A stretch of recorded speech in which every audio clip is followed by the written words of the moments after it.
So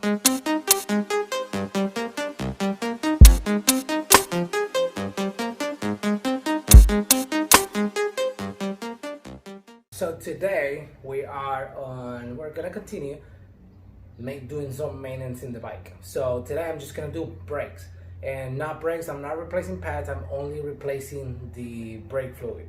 So doesn't matter which one you choose, as long as you do DOT4.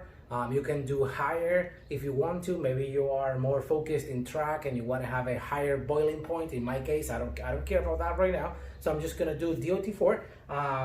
Not relevant the one I'm using, as long as you read your manufacturer's owner's manual and it tells you which one you're gonna use. And I'm going to be using DOT4. A couple of things that you need is screwdriver, so you can remove the cover on the reservoir, and number 8, so you can remove the reservoir in the rear whenever you're doing the rear brakes. And then this number 8 is also going to be the one you're going to be using for breaking loose the pressure on the bleeder, so you can get the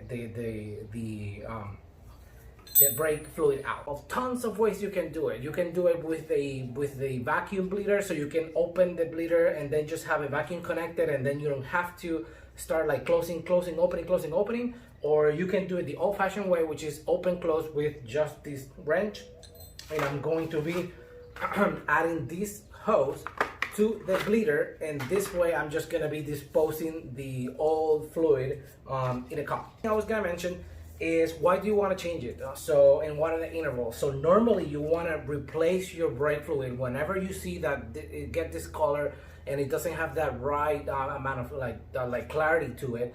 And also time. Like in my case, like, I don't tell anybody, but I also neglected on my brakes, and I was supposed to do it at 2 years and I haven't done it. It's been 4 years. So you want to change it because the brake fluid is just gonna absorb moisture, and if it absorbs water, what's gonna happen is that it's gonna lose its ability to have a higher boiling point. So it's just gonna be water in the system instead of just braking fluid or brake fluid. So that's the importance of it. This should be enough for our bike. All right, so first thing first, you always want to be careful with when dealing with brake fluids. So I'm going to take an old like t-shirt that I'm not using, or maybe some rag you have laying around, just so it catches most of the brake fluid in case you were to drop some. For the purpose of this video right now, I'm also going to straighten the bike, because the fact that it was like leaning to the left is gonna change the angle on the reservoir. So there's potentially like the chances of fluid coming out. Now you're gonna take this piece.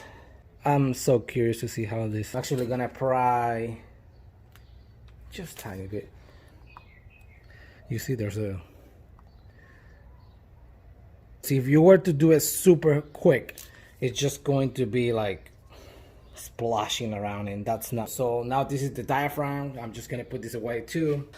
Now you can see the condition of the brake fluid. I mean, it's not the worst I've seen. It's not the best either. It's pretty cloudy. So let's just change that. So of course, you don't want any of the you don't want any air getting into the system. So you got to be careful not to remove so much where you leave exposed the orifice or the hole where the brake fluid goes in. But to avoid having to bleed the system and having dirty brake fluid going in, I'm just gonna go ahead and remove the one that's in it right now. Okay, so believe it or not, by just using some paper towel, you can absorb most of the brake fluid by just moving it around. Just be careful whenever you're removing it. And now there's nothing in the system, so this is my perfect opportunity. If you see, on purpose, I left some fluid on this side, which is the side where the brake fluid goes inside of the line. So I'm just gonna go ahead, take this opportunity to clean this on the inside. Ooh, you know what? I'm pretty happy that there's not a whole lot of sediment. Only that small piece, but honestly, for 4 years in the Arizona heat, I was expecting this to be horrible. So yeah, not too bad. And I'm just gonna go ahead and very careful, just inspect this, make sure that it's in a good condition, it's not cracked or anything. And now I'm just gonna come here very careful, then just add brand new one. And you see the clarity, like it's not as cloudy as before. I'm taking the hose to put it in the bleeder, and I'm taking the wrench to open the bleeder. Okay, so this is how it looks. So you see the key or my wrench, and then you see the hose on top, and now I'm going to be routing this through here. You're going to be putting the wrench on the bleeder. This is gonna go after the bleeder. Whatever piece of like plastic you have, in my case I'm using dedicated a piece of like the hose made for brake. And then I'm going to be pumping the brake maybe 7-10 times, 1 2 3 4 5 6 7 8 10. And when I do that, I'm just gonna hold it, and with my left hand, and with my right hand I'm gonna go ahead and open the bleeder. And what's gonna happen is the pressure you've been building by pumping the brakes is gonna make the fluid to come through here.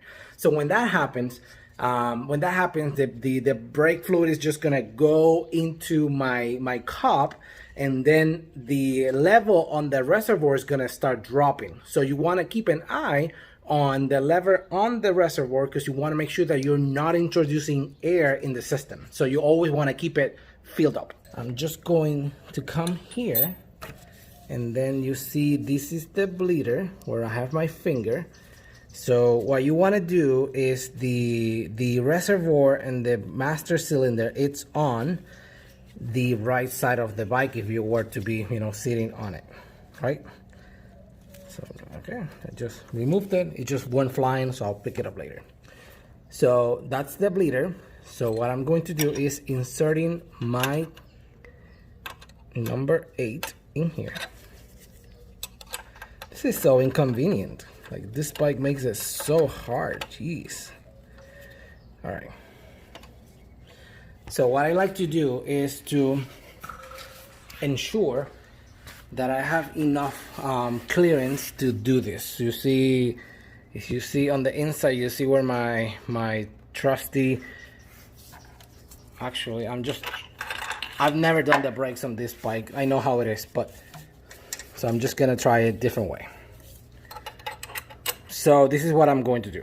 I'm just gonna leave it like that, and what I'm gonna do is I'm just gonna be putting my hand through this, and this is how I'm gonna crack it open, and then with my right hand, and then I'm just gonna close it when I'm done pumping with the brake lever. Okay. Okay, I'm now a little bit of like soapy water on the wheel, just so it takes care of any of the excess. That way I know it's not gonna stick and it's not gonna damage my paint. So this is where the fun begins. I'm just gonna start now pumping. All right, so we're counting. 1 2 3 4 5 6 7 8 9. I just opened, almost nothing came out, and it's not, and now I'm just gonna release it, and we're starting again. 1 2 3 4 5 6 7 8 9 10. Open. You see I kept it.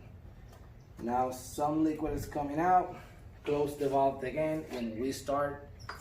1 2 3 4 5 6 7 8 9 10. Open. So a couple of things. So you see the level just went down, right? So I'm just gonna be adding a little bit more.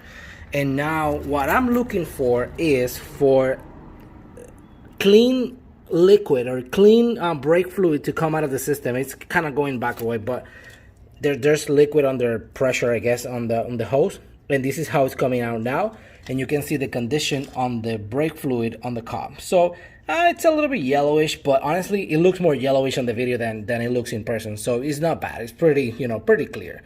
This bike has a bleeder on this side, a bleeder on this caliper, and a bleeder on the master. So people say that it's better just to go from the farthest point to the closer to the master. So what we're doing is the farthest to the master, a little bit closer, and then the last one is actually here at the master. So I'm just gonna be doing that one first, which I just did. Now we're just gonna repeat the process on this side, and then we're just gonna be repeating the process at the top. Now I'm just gonna be adding more fluid just to top it off. Now we're good. And now I'm just repeating the process. Same lever, we're in a different place, and I'm just gonna be using my hand to crack the valve open by pushing down, and we should be golden. So now let me show you.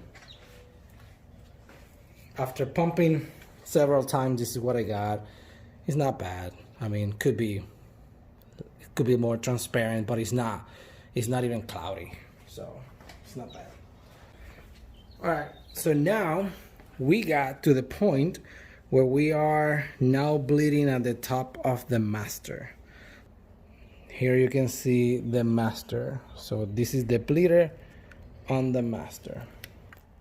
Okay, same process, it's applicable in here. Ready? Now let's put the hose in the cup. All right, and now let's do this. 1, 2, 3, 4, 5, 6, 7, 8, 9, 10. Leave it pressed.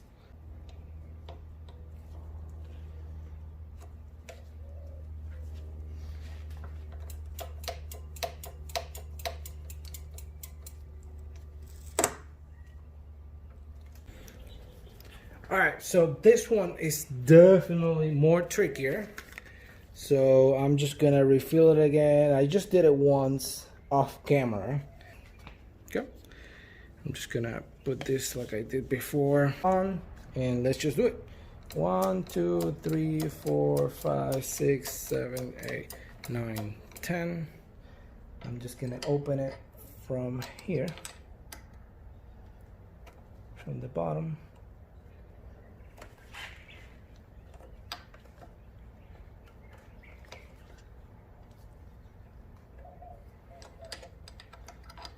Making sure that I was applying the pressure in the correct direction. Okay. All right, that master cylinder bleeder was not happy with me at all. No, just kidding. So basically what happened is, if I can show you from the top, you see the bleeder, it's in a, you know, pretty tough spot, because you have this in here. Of course, I have this new hardware in here, which might not be the same when you have the handlebar. So when I had the wrench coming from this side and I was cracking open the bleeder, what was happening was that when you, I'm gonna go from the bottom now, when you apply brake, when you do that, this portion here was pinching the tool when the lever was losing pressure and getting close to here. So I'm just going to straighten the bike a little bit, just so I can get the fluid a little bit level. And now I'm just going to be installing this back. I forgot to put the, okay. So now you see, even though I pushed the bike to the side position, I'm just gonna put this in here, and now just simply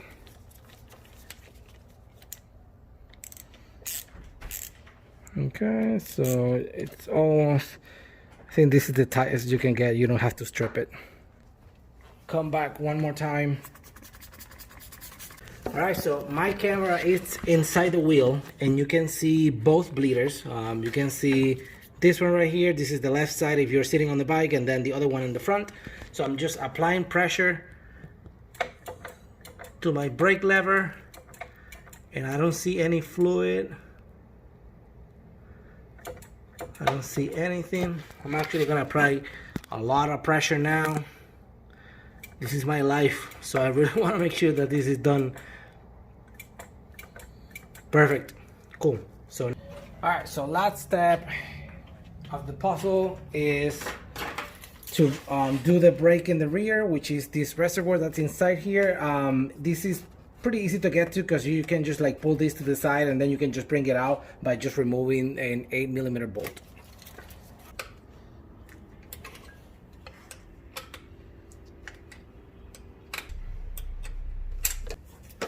All right, so normally this will be easier because the bike will be higher and you'll have more space just to remove it, but in my case I have my bike lower, so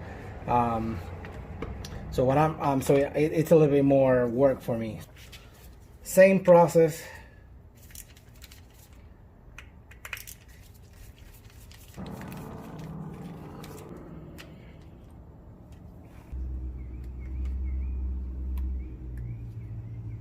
Careful just so you don't strip it. Same thing, just gonna clean it up a little bit.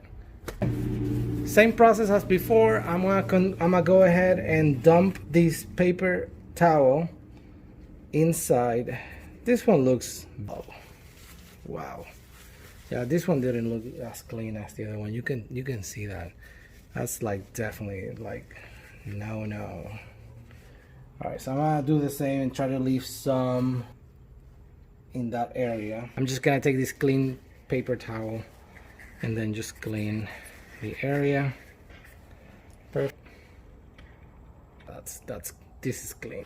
I have my cap here for my bleeder. Have my 8mm. I'm just gonna position it this way just so I have enough leverage. Take the hose, put it in here. 1, 2, 3, 4, 5, 6, 7, 8, 9, 10. Oh crap. Don't do that. The pressure actually blew the hose. So like I mentioned before, make sure to be ready to spray. 1, 2, 3, 4, 5, 6, 7, 8, 9, 10. This is a fairly small line, so I don't think you have to do it so many times, but since I'm already here, this is not something that I want to do every day. First portion that was coming out was pretty clear. I'm almost thinking that it was just the immediate fluid, that it was like on this close of the line, closer to the caliper. But now take a look at this nastiness. So this potentially is coming from the ABS system. Jesus, wow, it's crazy. So now I am definitely not giving up until I see clear fluid coming out. But I'm just gonna clean. Okay. I'm gonna clean the cap too. Just gonna put the cap back. It's in the lower level, so let me just put a little bit more. She sits straight, so I'm just put a little more. And now we're good. Now let me just put the diaphragm back.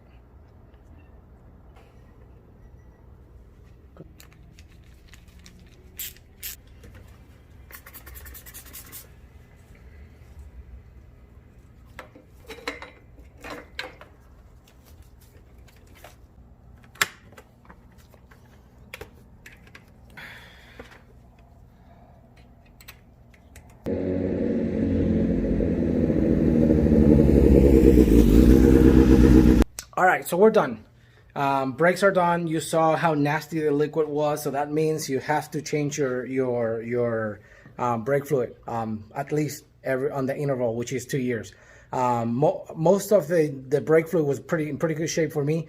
Only the brake fluid that was inside of the ABS system was the one that was like pretty nasty. But anyway, I'm super glad that it's out of the system now, so I can just go back to peace of mind, knowing that it's in a good shape and I can just rely on that liquid right now. So last thing I was gonna do was to show you this trick. So you are going to take this.